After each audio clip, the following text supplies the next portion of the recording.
and conceptual themes. In contrast, the Islington Village murals, which we're going to go to see now, is more about, I would say, historical context or things that have happened in history in the area.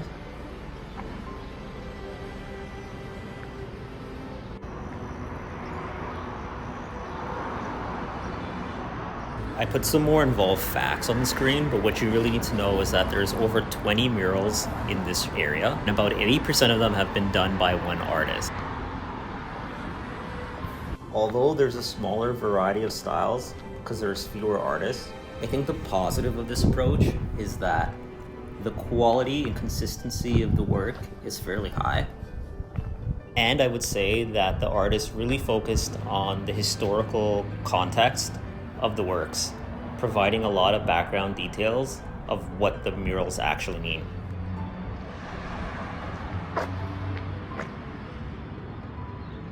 Getting to this area of the city is fairly straightforward via subway.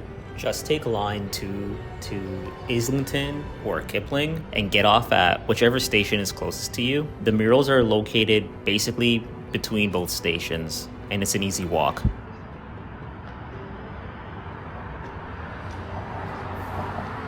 So this is an example of fairly well-preserved murals. In the next video, we're going to explore a couple of spots that are basically up for demolition.